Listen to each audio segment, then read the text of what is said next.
beautiful friends, and welcome to another tarot reading. This one is for the new moon occurring in the sign of Libra, October 2nd, 2024. We are finally ending eclipse season, so I've got a little reading for you here, and I hope this message resonates with you.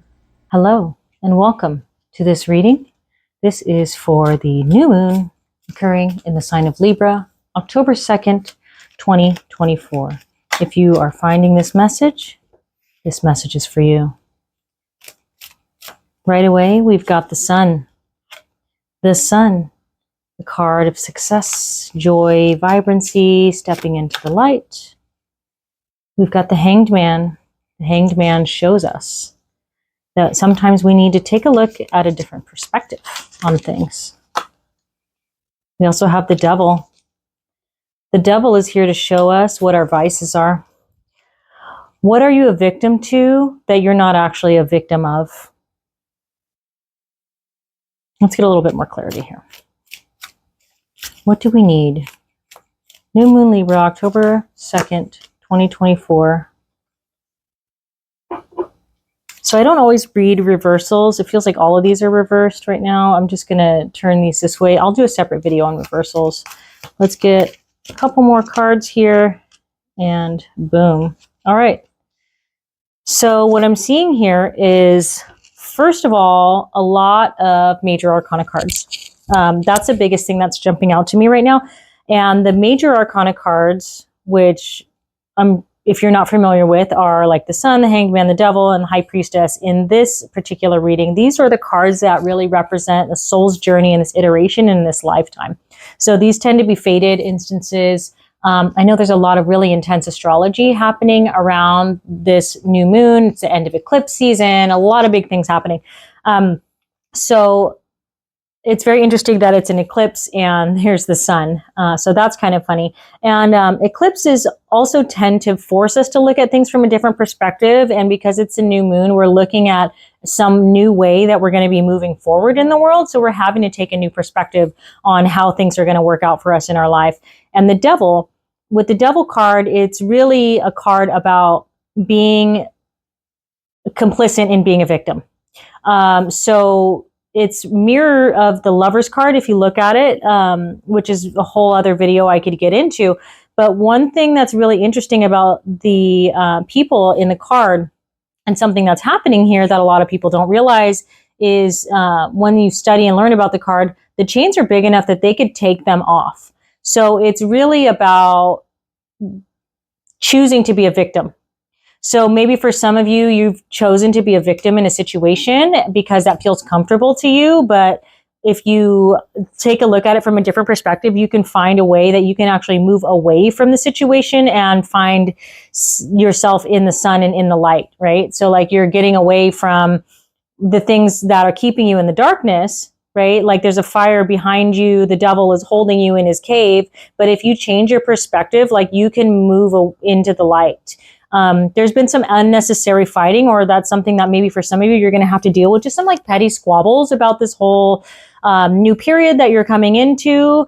And the High Priestess really shows us that not everything has to be black and white, that there can be things that are gray. So maybe some of you, I'm getting a sense that like you've been fighting about stuff that's been holding you back, or you've been staying a victim in a relationship or a situation that's not serving you anymore. You're not ready to let go of it yet. But if you tap into your intuition and you really listen to your guides, and you can find a new way of being emotionally fulfilled, and you can move in a new manner towards finding some sort of like emotional stability that is not tied to another person.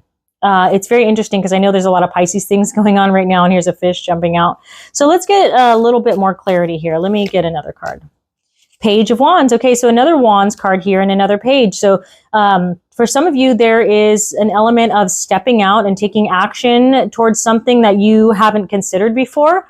Or looking at, maybe a new relationship. I could see like a new sexual relationship for some of you.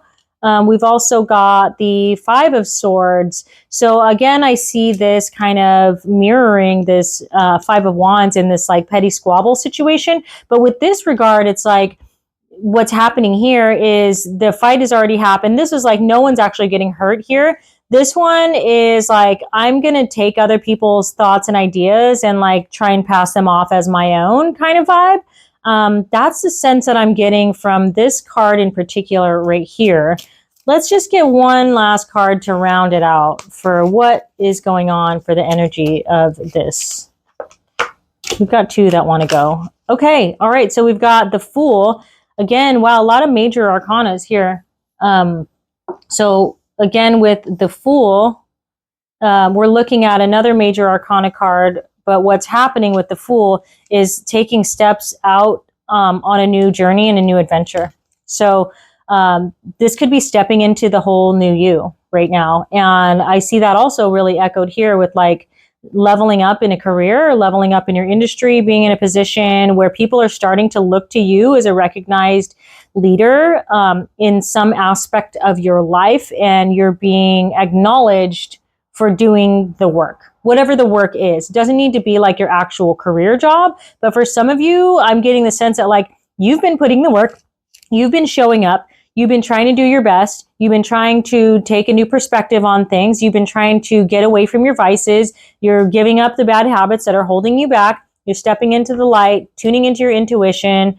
You know, you've had to deal with all the difficult day-to-day stuff that's really annoying and frustrating, but like you've tried to stay enthusiastic about it. You've tried to be emotionally available, but like be very pure of heart.